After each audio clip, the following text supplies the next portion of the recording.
Assalamualaikum warahmatullahi wabarakatuh. Bismillahirrahmanirrahim.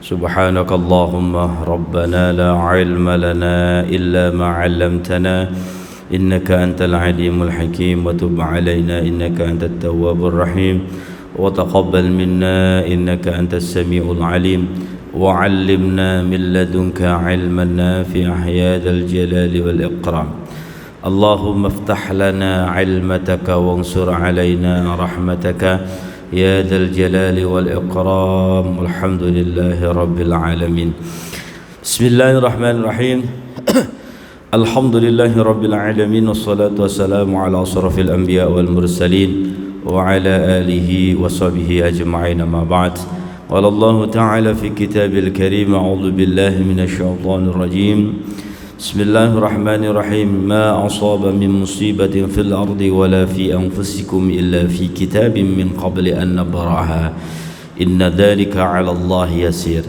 صدق الله العظيم صدق رسوله الكريم ونحن على ذلك من الشاهدين والشاكرين والحمد لله رب العالمين. Jamaah salat subuh Masjid Jami' Makota Simpruk yang dimuliakan Allah Subhanahu wa taala.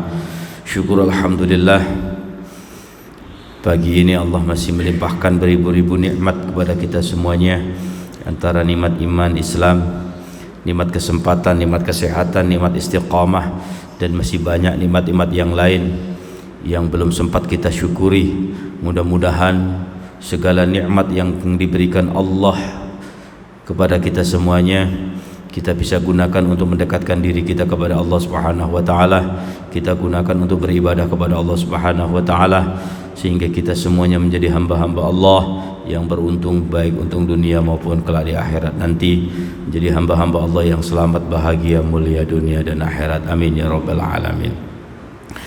Mudah-mudahan apa yang menjadi niatan kita, duduk kita di tempat yang mulia ini dicatat oleh Allah sebagai amal yang soleh, dicatat sebagai amal penyebab datangnya ridha rahmat Allah dan terbukanya pintu-pintu surganya Allah Subhanahu wa taala buat kita, keluarga dan saudara-saudara kita semuanya. Amin ya rabbal alamin. Jamaah muliakan Allah Subhanahu wa taala. Kemarin masih sampai mana ya, lupa. Wa makna wa mana asyhadu alla ya. Baik, wa makna asyhadu alla. Jadi halaman 3 tu baris ke-4 dari bawah. Bismillahirrahmanirrahim. Qala musannifu rahimallahu taala wa nafa'ana bihi wa bi'alumi fid dharain amin. Wa makna asyhadu alla ilaha illallah, makna asyhadu an la ilaha illallah. Terkadang kita sebagai seorang muslim ya, makna la ilaha illallah sendiri ya tahu, sekedar tahu aja bahwa tiada Tuhan selain Allah. Tapi makna yang dalam ya, makna yang terkandung di dalamnya ini begitu besar, maksudnya begitu dalam. Maka ketika orang mengucapkan kalimat la ilaha illallah itu benar-benar penuh dengan penghayatan, keyakinan ya. Jadi makna yang dimaksud asyhadu an la ilaha illallah itu an ta'lama ya, mengetahui, wa ta'taqida dan meyakini. Setelah mengetahui kalimat la ilaha illallah kemudian meyakini, wa tu'mina dan membenarkan, wa tu'mina mempercayai, tu'min itu mempercayai, wa tusaddiqa kemudian membenarkan. Dari awal mengetahui, kemudian meyakini, mempercayai dan membenarkan. Allah ma'buda bihaqqin fil wujud, ya sesungguhnya tiada yang aku sembah dengan hak, dengan sebenar-benarnya, fil wujud di dalam wujudnya, illallah kecuali Allah. begitu.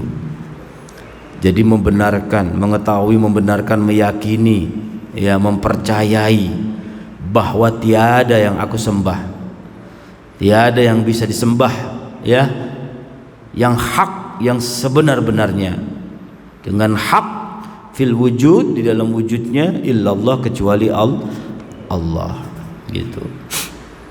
Maka ketika di dalam zikir, ketika mulut kita mengucapkan kalimat la ilaha illallah, la ilaha illallah, nah itu hati mengucapkan la ma'buda illallah. Hatinya itu ditambah gitu loh, ya, la ma'buda illallah, la ma'bud, tidak ada aku sembah kecuali Allah, tidak ada yang aku sembah kecuali, biar nggak ngambang hanya di mulut.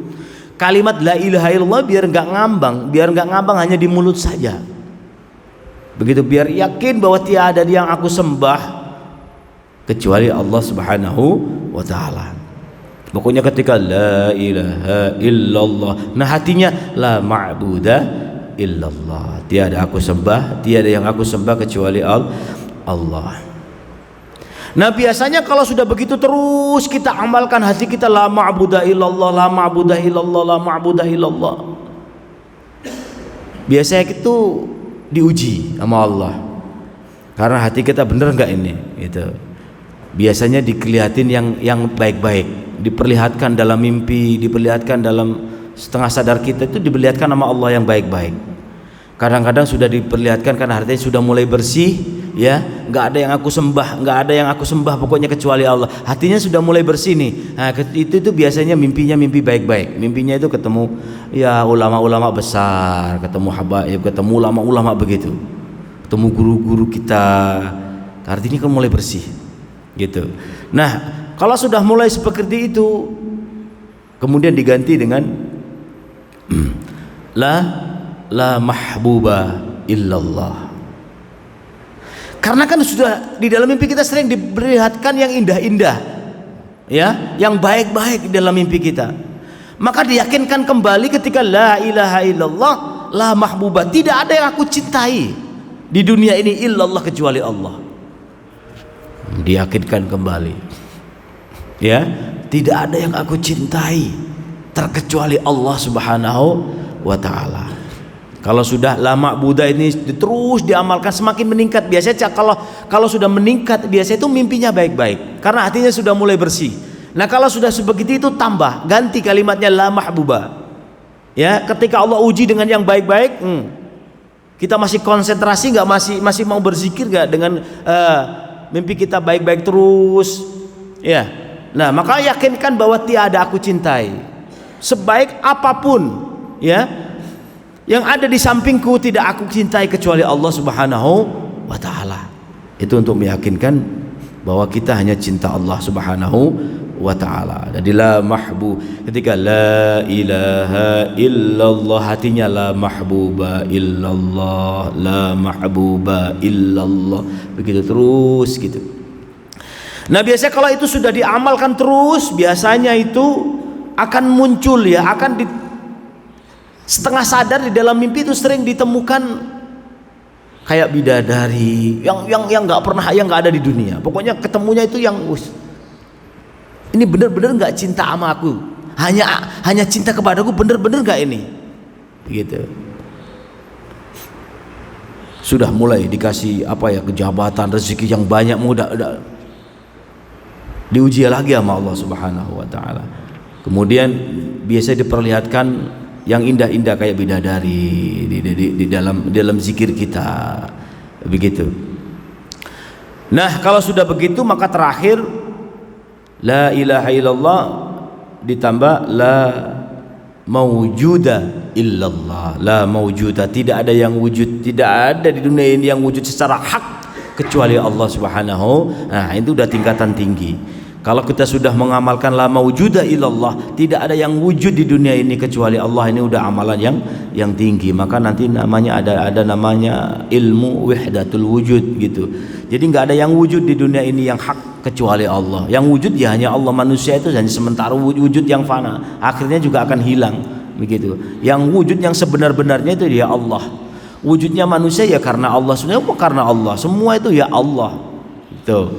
Maka kalau kita pernah dengar cerita Syekh Sidi Denar itu mengatakan bahwa dirinya itu Allah, karena dia nggak melihat diri sendiri aja, nggak melihat, yang melihat hanya Allah, yang dilihat hanya Allah, melihat dirinya, melihat Allah, melihat apa ya Allah, melihat apa ya Allah, semua melihat Allah begitu, karena semua itu ciptaan Allah, ya itu adalah ciptaan Allah, ya itu. Sama ketika kita melihat anak ini, anak kecil, ini anak siapa, pasti ingat bapaknya gitu, ya. Lihat ciptaan yang cakep, yang bagus, ciptaan apa, makhluk apa, ciptaan manusia yang bagus, pasti ingat yang menciptakan. Itu secara hakikatnya seperti itu, ya. Pasti mengingat yang menciptakan, yang bikin siapa, begitu. Begitu juga kalau kita sudah menyatu, ya, melihat apa aja terlihat Allah Subhanahu wa taala. Itu jadilah la maujud ini udah tingkatan yang paling tinggi. Kita bisa mengamalkan la ma'budah saja. Jadi ini tingkatan dasar. Tauhid yang paling dasar, Allah ma'budah. Pokoknya kita hanya menyembah kepada Allah aja udah bagus. Dan kadang-kadang kan kita nggak sengaja menyekutukan Allah, itu secara tidak sengaja, itu kadang-kadang kita sering melakukan hal-hal yang bisa menyekutukan Allah. Maka satu saja kita sudah menyembah hanya Allah, hanya meminta kepada Allah, hanya minta pertolongan hanya kepada Allah, itu sudah bagus, ya, secara hak begitu. Baik jamaah yang dimuliakan Allah Subhanahu wa taala. Jadi kalimat la ilaha illallah itulah makna yang sebenarnya, ya. Bukan hanya tiada Tuhan selain Allah. Jadi makna yang terkandung itu begitu dalam. La ilaha illallah. Begitu. Kalau kita berbicara, ya, keutamaan la ilaha illallah, ya sudah afdhalul dzikri fa'lam annahu qauluhu la ilaha illallah. Kalimat la ilaha illallah ini paling baik, afdhalul dzikri, ya, utama-utamanya zikir, ya. Jangankan orang sengaja untuk mengucapkan kalimat la ilaha, tidak sengaja aja diucapkan oleh orang non muslim akan jadi muslim. Begitu. Ketika ada di film-film sinetron itu adegan akad nikah yang mana akad nikahnya mengucapkan kalimat syahadat dulu terlebih dahulu sebelum akad. Nah, yang adegan itu orang-orang non muslim. Secara tidak sengaja di dalam kitab itu dijelaskan, walaupun tidak sengaja itu bisa dikatakan suya udah muslim. Itu saking hebatnya kalimat la ilaha illallah. Secara nggak sengaja dia mengucapkan kalimat la ilaha illallah Muhammadur Rasulullah, dia akan secara sengaja muslim, akan jadi muslim. Maka banyak kan di film-film orang non muslim dia berperan sebagai orang non muslim berperan sebagai orang muslim dan melakukan akad nikah atau melakukan praktek sembahyang umpamanya, ada seperti itu.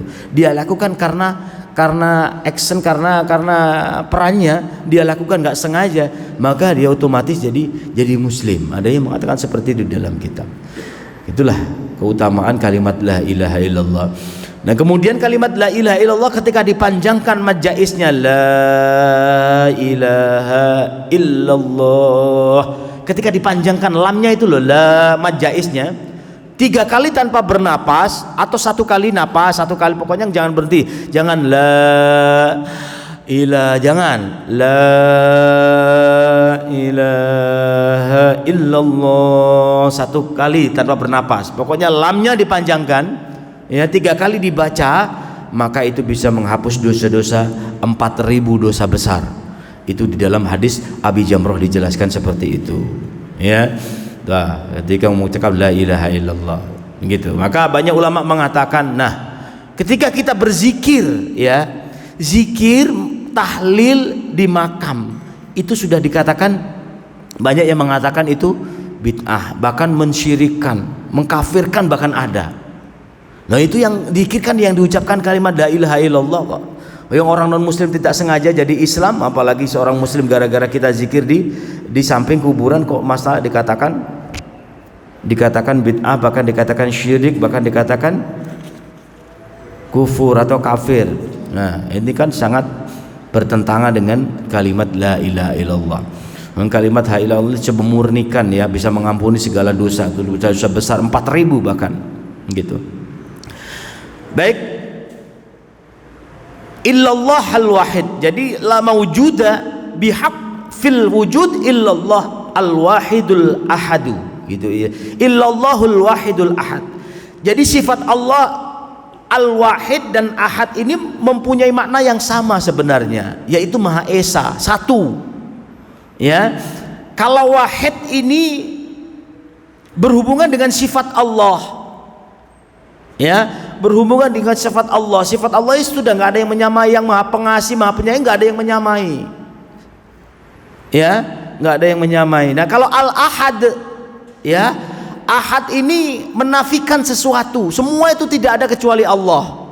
Ya, ahad ini apa ya? Menafikan sesuatu. Allah itu ya udah nggak ada yang lain, nggak ada yang menyekutukan, nggak ada perserikatannya, nggak ada duanya. Pokoknya Allah itu satu. Itu ahad. Maka di dalam surah Al-Ikhlas, qul huwallahu ahad, katakan bahwa Allah itu ahad. Nggak ada Tuhan yang lain, udah nggak ada, hanya satu, satu-satunya. Nah, kalau wahid ini satu, kalau Allah itu mempunyai sifat pengasih, nggak ada yang lain. Semuanya itu nggak ada, hanya Allah yang Maha Pengasih. Gitu.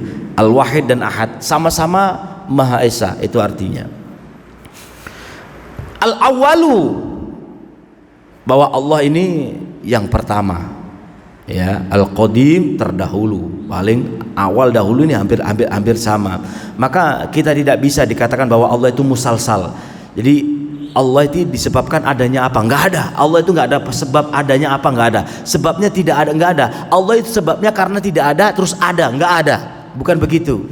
Ya, nanti muter. Kayak makanya dicontohkan dalam musalsal itu kayak telur itu dari ayam, ayam dari telur, bingung nanti. Bukan begitu contohnya. Begitu. Jadi Allah itu bukan adanya karena tidak ada.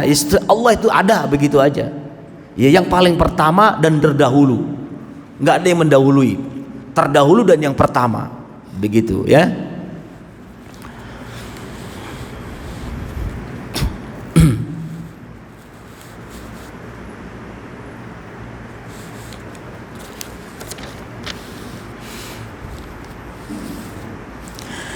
Kemudian Allah adalah Hayyun. Hayyun itu hidup. Ya, maka Allah tidak akan pernah mengalami kematian. Allah itu selalu hidup. Al-Qayyum itu berarti mandiri, nggak butuh bantuan.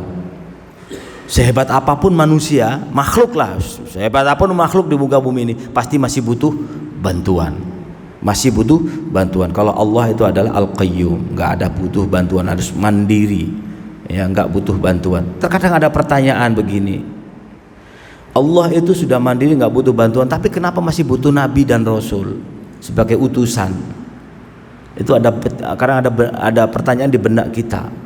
Allah itu sudah mandiri, sudah nggak butuh bantuan, nggak butuh apa-apa, ya, tapi kok masih butuh seorang Rasul sebagai utusan untuk menyampaikan? Itu seakan-akan sekilas kan butuh, ya, butuh begitu, butuh bantuan untuk menyampaikan risalahnya, untuk menyampaikan firman-Nya kepada manusia melalui Nabi Muhammad SAW. Berarti masih butuh? Enggak. Itu bukan itu artinya, ya. Maksudnya bukan begitu. Jadi Allah itu memang benar-benar butuh, bahwa Allah itu sebenarnya mampu untuk melakukan sendiri, ya, untuk melakukan sendiri. Tapi ketika manusia itu berbeda, jadi tingkatannya sudah berbeda. Ya, Nabi saja ketika langsung bertemu zatnya Allah bisa pingsan, apalagi manusia biasa. Begitu. Jadi Nabi, ketika Nabi Musa itu mau langsung bertatap muka, pengen tahu zatnya seperti apa, zatnya Allah itu seperti apa, ya, nggak kuat, hanya tahu cahayanya udah langsung pingsan. Begitu. Maka itulah, ya, bahwa Allah sangat mampu, sangat mampu melakukan sendiri. Cuman itulah melalui Nabi, karena biar sesama manusia untuk menyampaikan itu lebih mudah. Ya, manusia itu memang sudah menjadi kehendak Allah, kehendak Allah dan cara Allah Subhanahu wa taala. Jangan sampai diartikan bahwa Allah itu butuh. Allah itu enggak butuh. mandiri. Dia punya sifat al-qayyum.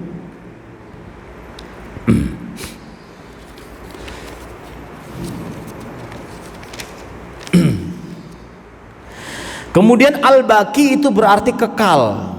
Al-baqi itu kekal, daim selama-lamanya, langgeng. Kalau daim itu artinya langgeng, baqi kekal, daimu langgeng. Langgeng itu sudah kekal selama-lamanya lagi.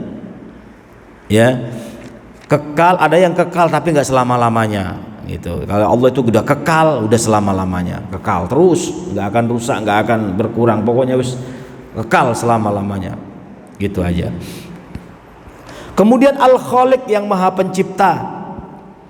Semuanya di dunia ini, apapun yang ada di dunia ini ya ciptaan Allah. Ya, ciptaan Allah. Semua yang ada di muka bumi ini ada ciptaan Allah Subhanahu wa taala.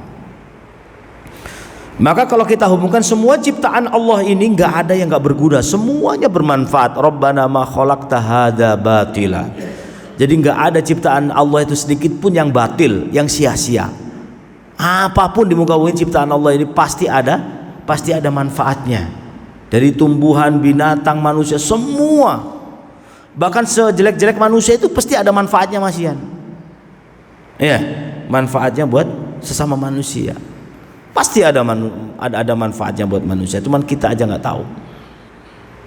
Ya, gitu. Allah menciptakan ujian yang begitu besar. Allah memberikan ujian yang begitu besar. Kayak itu merugikan. Enggak, itu enggak merugikan, manfaat. Seberat apapun ujian itu pasti bermanfaat buat manusia kalau manusia mau berpikir. Jadi Allah itu enggak akan memberikan suatu ujian yang enggak sesuai dengan porsinya. Allah itu udah maha tahu. Ini porsinya segini ujiannya. Jadi semuanya yang diciptakan Allah, diturunkan Allah di muka bumi ini ada guna dan manfaatnya. Tinggal kita mau berpikir seberapa jauh, begitu ya. Kemudian Ar-Razzaq. Ar-Razzaq ini Allah Maha Pemberi rezeki. Ya. Memberi rezekinya sudah tak pilih-pilih lagi. Ya. Yang tukang mabuk, tukang maksiat dikasih rezeki sama Allah. Ya. Yang ibadahnya apalagi? Ibadahnya kenceng apalagi dikasih rezeki sama Allah. Pokoknya nggak pilih-pilih, semuanya itu diberikan rezeki sama Allah, nggak pilih-pilih. Ya, nah kita mengamalkan sifat Razzaq aja sudah berat. Kita memberi sesuatu pasti masih pilih-pilih, gitu ya. Memberikan kebaikan pasti masih pilih-pilih. Tapi kalau Allah nggak pilih-pilih, itu. Jadi subhanallah, kalau kita mengamalkan sifat Allah satu aja, ya kita pegang, kita istiqomah satu sifat gitu yang bisa kita amalkan, ya, semuanya memberikan sesuatu. Allah Maha memberi rezeki, kita memberikan sesuatu tanpa pilih-pilih, itu sudah subhanallah. Kalau kita kan masih pilih-pilih, jangan, itu bukan golongan kita, jangan, itu pernah menzolimi kita, gitu, masih pilih-pilih. Al-Alim, Allah Maha mengetahui. Al-Qadir, Allah Maha mampu. Al-Fa'al, Allah Maha berbuat sesuatu lima kepada sesuatu. Jadi al-fa'al lima yurid. Jadi Allah berbuat sesuatu apa yang Dia kehendaki. Jadi apa yang Dia kehendaki itu pasti bisa terwujud, pasti bisa ada, gitu loh. Jadi kalau manusia kan ketika menghendaki sesuatu belum tentu nanti terlaksana, belum tentu nanti terwujud gitu. Tapi kalau Allah apa yang Dia kehendaki pasti terwujud. Ya, pasti terlaksana. Jadi masya Allah, perkara sya'a yang dikehendaki Allahu Allah, kana maka ada. Kana maka ada. Jadi perkara yang dikehendaki Allah, apapun perkara itu maka ada, maka bisa ada, maka bisa terwujud, begitu. Kemudian wama perkara lam yasha yang tidak dikehendaki Allah, lam yakun maka tidak ada. Jadi apa yang tidak dikehendaki Allah maka tidak ada. Maka jangan sampai sekali-kali bilang bahwa penyakit itu datangnya dari manusia. Wah, jangan-jangan ini penyakit ada yang bikin, itu yang bikin. Enggak, kalau Allah enggak berkehendak maka enggak akan bisa. Semua itu atas kehendak Allah. Memang lantara-lantara ada, tapi semua hakikatnya Allah yang berkehendak. Ya, sehebat apapun ya, dukun yang mau mencelakai manusia. Tapi kalau Allah tidak berkehendak, tidak akan bisa. Maka minta pertolongan kepada Allah itu dah paling tepat, karena hanya Allah lah yang bisa menghentikan kekuatan, ya, kekuatan baik maupun kekuatan buruk. Hanya Allah yang bisa menghentikannya, hanya Allah yang bisa menolong kita. Maka teruslah memohon kepada Allah. Apapun usaha manusia untuk mencelakai kita, tapi kalau Allah tidak berkehendak, maka tidak akan terjadi itu, ya, niat. Nah, sebaik apapun manusia itu akan memberikan kebaikan kepada kita, ya, akan menolong kepada kita, tapi kalau Allah tidak berkehendak, maka itu tidak akan terjadi. Nah, ini semuanya atas kehendak, semua atas kehendak Allah. Maka jangan sombong untuk jadi orang baik. Jangan sombong karena banyak kita berbuat ibadah. Semua itu karena Allah. Itu yang harus kita camkan, yang harus kita tanamkan dalam diri kita. Jadi sebanyak apapun ibadah kita, kayak sudah ibadah itu banyak ibadah, tapi jangan membuat ibadah itu jadi sombong, karena itu semua datangnya dari Allah. Terus memohon pertolongan agar diberikan istiqomah sampai akhir hayat. Itu tugas kita, ya. Jangan sampai tumbuh sifat sombong karena banyaknya ibadah. Orang manusia itu kalau udah banyak ibadah, banyak ilmu, berat, ya, berat untuk membawa, ya, untuk membawa itu semuanya itu berat. Walau rata-rata kalau udah banyak ilmu, udah sombong, gayanya udah minta ampun, udah pintar sedikit diundang, seenaknya sendiri datang, itu rata-rata, ya. Pokoknya udah kalau banyak ilmu tingkahnya udah berbeda, karena berat membawa ilmu itu, ya, membawa kebaikan apapun, ya. Sudah punya pangkat dikit udah tingkahnya selagu-lagunya, udah punya kekayaan dikit udah nyuruh merintahnya seenak-enaknya karena udah punya uang banyak. Segitu manusia, ya. Maka bersifat sederhana, tetap tawadhu, tetap rendah diri, itu adalah salah satu sifat waliullah, sifat kekasih Allah. Merendah diri, merendahkan dirinya. Jadi seakan-akan gak punya apa-apa, ya, seakan gak punya apa-apa, bukan siapa-siapa, hanya manusia yang dituntut untuk selalu beribadah kepada Allah Subhanahu wa ta'ala. Hanya hamba yang selalu dituntut oleh Allah agar selalu beribadah kepada Allah Subhanahu wa ta'ala. Ya, baik. Itu sudah, malaikat aja nggak bisa, ya. Malaikat itu diciptakan tak ada nafsu aja pun, ya, ya, itu pun sempat membesarkan diri, merasa lebih baik daripada manusia, gitu loh. Apalagi manusia kalau udah dititipin, ya, dititipin kebaikan sedikit, derajat, pangkat, harta, tahta dan lain sebagainya, itu rata-rata ada sifat sombong dalam dirinya. Alhamdulillah. Wala haula, kemudian selanjutnya wala haula, dan tidak ada upaya, wala quwata, daya, kekuatan, ya, usaha dan kekuatan illallah, itu hanya kepada Allah, hanya milik Allah, ya. Kita bisa bergerak dikit itu semua dari Allah, kita bisa, ya, nafas itu semua dari Allah, kita bisa jalan semua dari Allah. Gak ada kekuatan apapun, manusia itu gak punya apa-apa, semua itu dari Allah. Nah, kalau itu udah kita pikirkan, udah kita camkan dalam diri kita, maka gak ada sifat sombong. Kita gak punya apa-apa, gak bisa apa-apa sebenarnya, begitu loh. Jadi sifat sombong akan jauh, begitu. Kalau kita mau, ya, benar-benar menghayati, bisa benar-benar mempraktekkan apa yang ada di dalam kalimat la haula wala quwwata illa billah. Maka ketika keluar rumah, bismillah tawakkaltu 'alallah la haula wala quwwata illa billah. Itu doanya ketika keluar rumah, kan.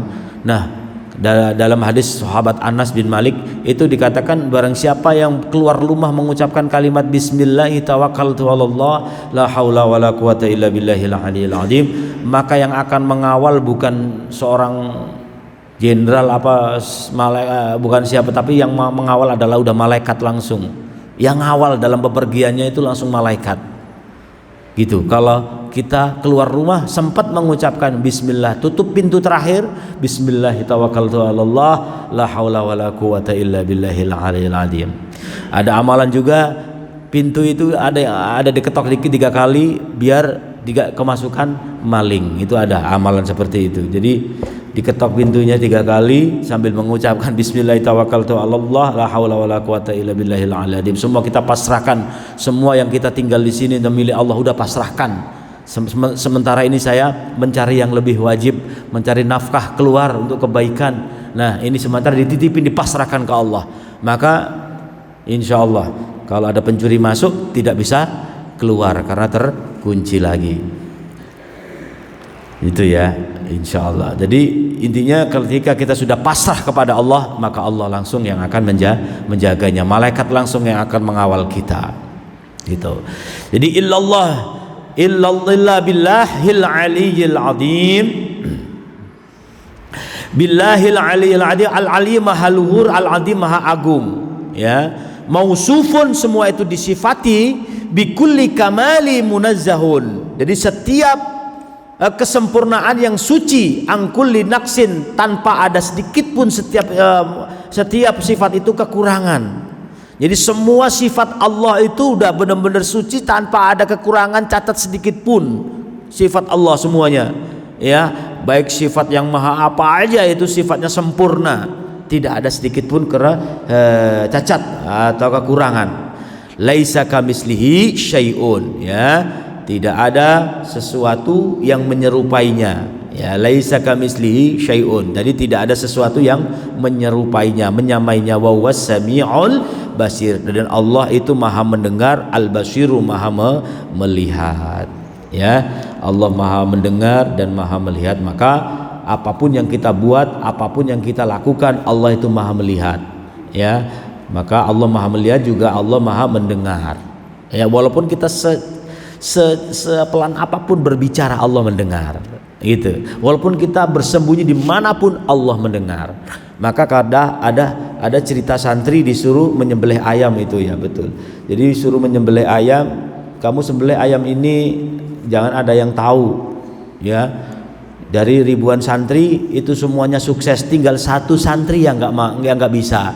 Dia nangis kepada gurunya. Kamu kenapa? Diketawain sama teman-temannya. Kamu cari tempat sepi aja nggak bisa, cari tempat yang nggak bisa melihat, nggak ada yang melihat aja nggak bisa, tinggal datang di kamar sendiri sembelih kan nggak ada yang melihat. Gitu kata santri-santri yang lain, diketawain. Ya santri itu nanti gurunya ngomong, kiainya itu berbicara, yang betul ada kamu, karena nggak ada tempat dimanapun, nggak ada tempat yang nggak ada yang melihat. Dimanapun tempat pasti ada yang melihat, yaitu Allah. Ya, ternyata alasan santri itu betul. Saya pergi kemana aja pasti masih ada yang melihat. Kiai, nggak bisa saya menyembelih ayam ini tanpa ada yang melihat, karena saya bersembunyi di bawah kolong jembatan, ada yang melihat. Di kamar sendirian ada yang melihat, merasa ada yang melihat, merasa ada yang melihat. Begitu. Jadi saya nggak bisa menyembelih ayam ini tanpa ada yang melihat.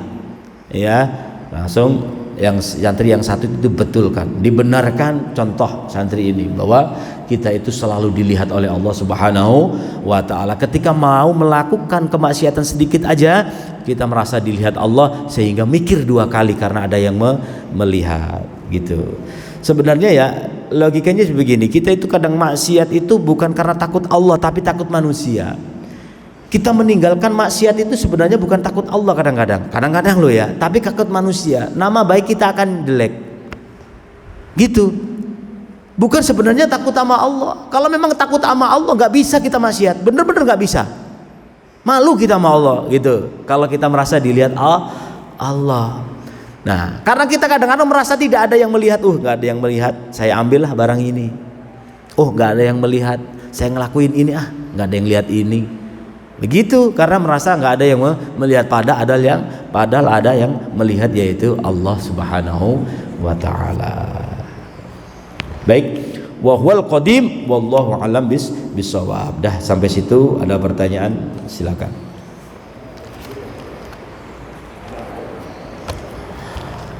Baik, Pak Rahmat silakan.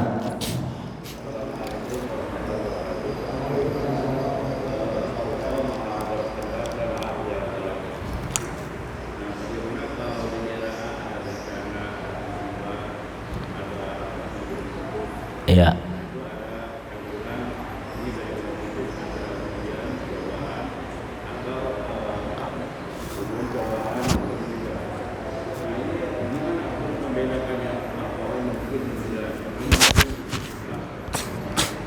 Ya. Iya.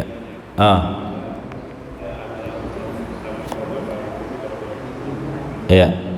Baik. Alhamdulillah. Gitu. Jadi ketika ada musibah, datang musibah, bencana, ini gimana cara membedakannya bahwa ini itu ujian, teguran, apa azab, gitu, ya. Sebenarnya azab itu ya adanya di akhirat. Azab itu nggak ada di dunia. Cuman ini sementara aja. Ini sebuah peringatan begitu, lebih ke peringatan. Maka tapi ada yang mengatakan bahwa ini sebuah azab. Tapi sebenarnya adab yang sebenarnya, bukan adab yang sebenarnya. Adab yang sebenarnya nanti, ya, di akhirat nanti itu adab yang sebenarnya. Nah, jadi ada azab, ada teguran, ada ujian ketika musibah itu datang atau bencana itu datang. Nah, gimana cara membedakannya? Oh, bahwa yang musibah azab ini ya, bencana ini ujian, gitu. Oh, ini azab, oh ini teguran. Ya. Cara membedakannya kita kembalikan kepada diri kita masing-masing. Diri kita merasa banyak maksiat enggak? Kalau kita masih maksiat terus, seringnya maksiat, bahwa ini sebuah azab, sebuah hukuman sementara di dunia, sebuah hukuman sementara di dunia.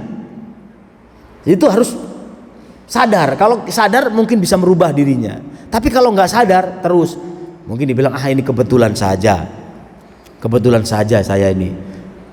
Nggak sadar berarti dengan musibah yang Allah turunkan itu.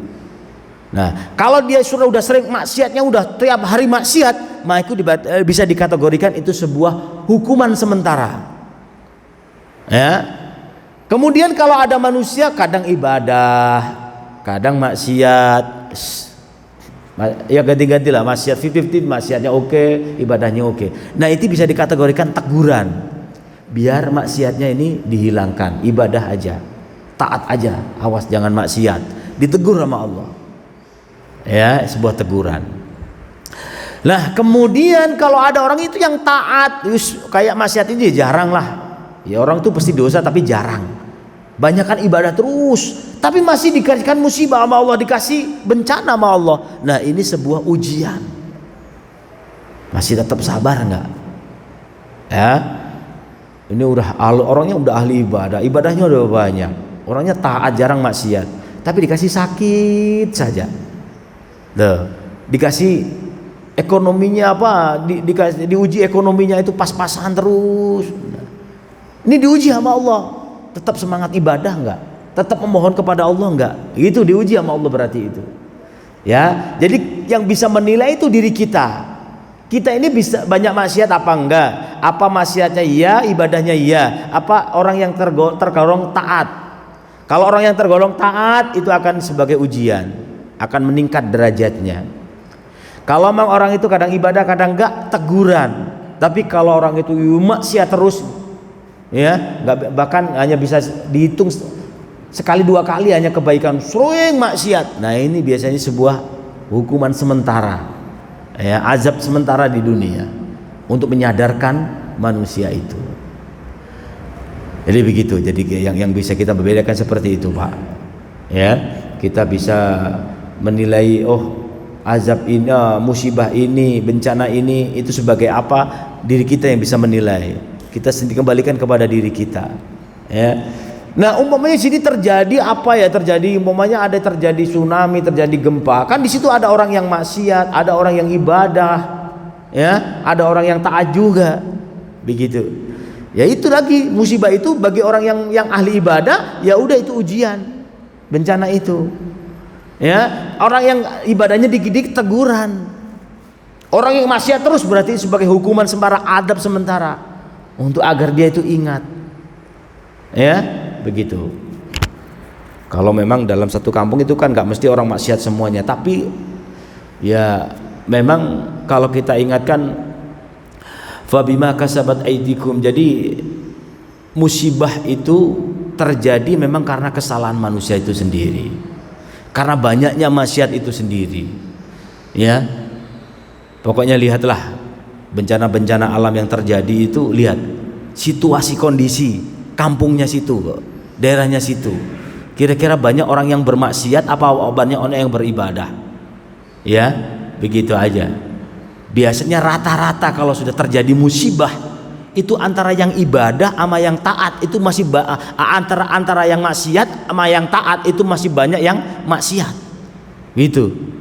Ya. Biasanya itu seperti itu, ya.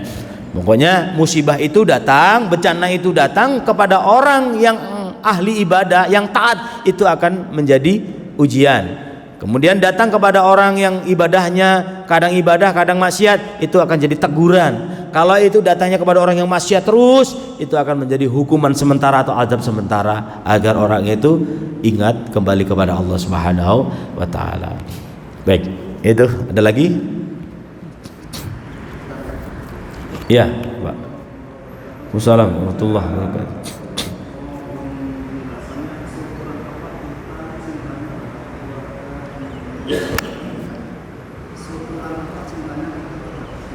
Kepada keluarga, ya. Ya, oke, baik. Bagus. Jadi seukuran apa kita cintanya kepada keluarga atau takut kepada selain Allah? Begitu. Sebenarnya ya pada hakikatnya kalau kita cinta nih, kalau kita cinta itu semua cinta itu nggak boleh kita sebenarnya cinta kepada manusia itu, tapi kita kembalikan bahwa cinta itu kita karena Allah. Kita cinta kepada anak nih, karena cinta kita kepada Allah sehakikatnya. Ini anak titipan yang amanah dari Allah, harus kita jaga, harus kita cintai. Nah cintanya itu bukan seakan-akan kepada anak itu, tapi karena Allah, ya. Jadi semua itu kita kembalikan kepada Allah, ya. Cinta itu kalau murni hanya cinta kepada sesuatu, itu pasti akan hilang. Suatu saat bisa luntur cinta itu. Nih ada anak ini kita cinta, udah seneng pada anak. Ternyata anak ini nggak sesuai yang kita harapkan, pasti akan berkurang cintanya. Kecil ini kita cintai, kita harapkan ini jadi orang yang baik, jadi orang yang sesuai yang kita harapkan dari kecil ini. Kita cinta banget kepada anak. Ternyata tumbuh tidak sesuai yang kita harapkan. Akan luntur, cinta itu akan berkurang. Namun kalau cinta itu karena Allah, mau jadi apa anak itu, karena ini sebuah titipan amanah, seperti apa jadinya anak ini, mau jadi anak apa, tetap dia cintai, tetap dia kasihi, maksudnya dia cintai karena cintanya karena Allah. Begitu juga cinta kita kepada seorang istri, cintanya hanya pengantin baru saja. Kita sebetulnya punya anak udah berkurang, punya anak 2 berkurang, punya anak 3 berkurang, udah tua nggak ada cintanya sama sekali. Itu manusia. Nah itu karena cintanya kepada manusia, luntur akan sesuatu. Karena apa? Akan berubah. Bentuk sifat makhluk di muka bumi ini akan berubah. Mobil baru ketika baru, wah cinta dirawat betul. Kalau sudah lama ogah, nyuci aja ogah, ya. Maka kalau cinta itu kita dasarkan kepada Allah, walaupun kepada sesuatu, ketika kita diberikan, umpamanya contoh kita diberikan Allah mobil baru, ya udah ini sebuah titipan dari Allah, harus kita jaga, kita rawat. Karena itu karena Allah, insya Allah semua itu akan menjadi ibadah. Nah, seberapa besar cinta kita, dibesarin nggak apa-apa. Cinta kita kepada manusia itu seneng banget nggak apa-apa, tapi harus dikembalikan kepada Allah. Cinta kita itu karena Allah, bukan karena makhluk itu, benar-benar bukan karena hanya makhluk murni, karena makhluk itu bukan, tapi karena Allah Subhanahu wa ta'ala. Ya kita cintanya kepada manusia macam-macam, nggak ada ukurannya, kita nggak salah cinta kepada dunia juga nggak salah, ya. Wong kita diciptakan, Allah itu menciptakan apa yang ada di dunia ini beserta isinya itu untuk manusia, ya. Kita cintai nggak apa-apa, cuman cinta itu jangan melebihi cinta kita kepada Allah, intinya itu, ya. Kita boleh cinta kepada siapapun, sebesar apapun kita cinta, tapi jangan mengalahkan cinta kita kepada Allah. Bahaya, nanti akan berbahaya kalau cinta kita kepada makhluk siapapun itu melebihi cinta kita kepada Allah, nanti akhirnya akan berbahaya. Bisa Allah ini terlupakan, Allah ini akan terlupakan, ya, itu yang berbahaya. Kemudian kalau kita takut, nah, ya takut itu ya sebenarnya takut ya hanya kepada Allah, ya, cuman kan manusiawi. Ketika takut ada orang yang lebih kuat, nah kita takut. Ada makhluk yang aneh, ya kita takut. Itu memang sebuah manusiawi, ya, itu sebuah manusiawi. Itulah yang menjadi ujian buat kita. Kalau memang takut kita hubungkan kepada Allah, maka kita melihat semua aja nggak ada yang takut. Maka wali itu kan saking deketnya sama Allah, nggak ada ketakutan, la khaufun alaihim walahum yahzanun. Kalau wali itu nggak ada yang takut, mati sekarang juga nggak takut, menghadapi orang siapa yang kaya apa aja nggak akan takut, karena yang ditakutin hanya Allah. Ya, begitu. Memang wajar kita takut kepada sesuatu. Ya, ada orang takut miskin atau takut diketahui apa, pokoknya adalah rasa ketakutan itu ada. Ya, namun kalau kita sudah dekat sama Allah, maka nggak ada rasa ketakutan. Mau mati sekarang nggak takut, mau diberi apa juga nggak takut, karena kita dekat sama Allah Subhanahu wa ta'ala. Bolehlah kita takut kepada sesuatu, tapi jangan melebihi takut kita kepada Allah. Kita takut kepada sesuatu tapi maksiat, nah berarti kan nggak takut sama Allah. Malam-malam sholat malam takut karena nanti takut ada makhluk-makhluk yang abstrak, makhluk-makhluk yang aneh, sehingga nggak berani bangun malam. Nah berani ini takutnya, ya, takutnya Allah, takut sama Allah itu, takutnya sama makhluk yang lain itu melebihi takutnya Allah. Jadi wong kita mau ibadah, sebenarnya kalau takut Allah, wah kalau saya nggak bangun malu sama Allah, takut sama Allah, nggak sholat malam umpamanya, walaupun dia rasa takut sama makhluk yang lain, dikalahkan takut itu. Saya hanya takut sama Allah, daripada Allah nanti murka sama saya, nah saya lawan takut saya kepada makhluk lain, begitu. Ya, jadi memang wajar manusia punya rasa takut. Ya itu memang itu. Seharusnya manusia itu memang ada rasa takut kepada makhluk lain. Tapi takut itu untuk apa ya? Untuk biar ada usaha kita untuk melawan bahwa takut kita kepada makhluk lain tidak melebihi takut kita kepada Allah Subhanahu wa ta'ala. Ya kayak begini loh. Kayak ceritanya Nabi Yusuf, ya. Nabi Yusuf itu dikatakan bukan manusia yang nggak punya nafsu. Bahkan diceritakan dalam Al-Quran itu mau melakukan kemaksiatan, mau melakukan zina. Dia mau. Cuman karena takutnya sama Allah ini lebih tinggi, jadi ditinggalkan. Begitu. Dia mau. Nah itulah yang lebih hebat. Kalau memang nggak ada rasa nafsu, ya bisa aja, gampang itu ditinggalkan. Nggak ada nafsu, nggak ada kemauan. Ya, begitu.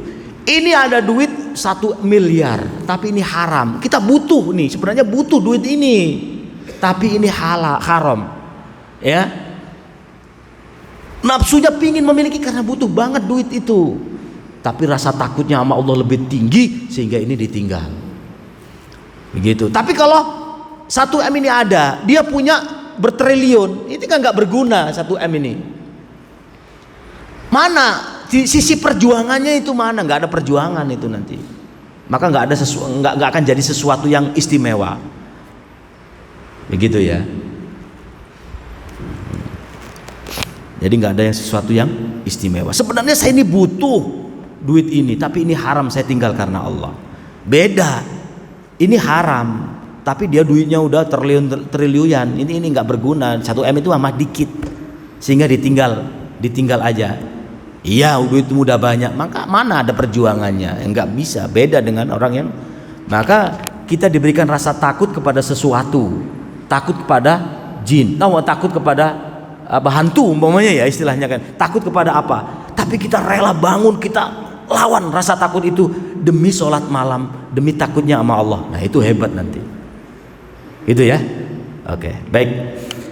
Sampai situ kita tutup. Mudah-mudahan kita mendapat ilmu yang bermanfaat dunia dan akhirat. Al-Fatihah. A'udzubillahi minasyaitonir rajim. Bismillahirrahmanirrahim. Alhamdulillahirabbil alamin arrahmanirrahim maliki yaumiddin. إياك نعبد وإياك نستعين اهدنا الصراط المستقيم صراط الذين أنعمت عليهم غير المغضوب عليهم ولا الضالين رب اغفر لي ولوالدي وللمؤمنين آمين استغفر الله العظيم استغفر الله العظيم استغفر الله العظيم بسم الله الرحمن الرحيم اللهم صل وسلم على سيدنا محمد وعلى آل سيدنا محمد والحمد لله رب العالمين حمد الشاكرين حمد الناعمين حمدا يوافي نعمه ويكافئ مزيدا يا ربنا ولك الحمد ولك الشكر كما ينبغي لجلال وجهك الكريم وعظيم سلطانك اللهم صل يا الله وأهلنا وذريتنا من أهل العلم وأهل الخير وأهل التوبة وأهل الجنة وأهل لا إله إلا الله اللهم ارزقنا الاستقامة وحسن الخاتمة اللهم اجعل آخر كلامنا من الدنيا عند أجلنا قول لا إله إلا الله محمد رسول الله صلى الله عليه وسلم ربنا آتنا في الدنيا حسنة وفي الآخرة حسنة وقنا عذاب النار صلى الله على سيدنا محمد سبحان ربك رب العزة عما يصفون وسلام على المرسلين والحمد لله رب العالمين سبحانك اللهم وبحمدك أشهد أن لا إله إلا أنت استغفرك وأتوب إليك السلام عليكم ورحمة الله وبركاته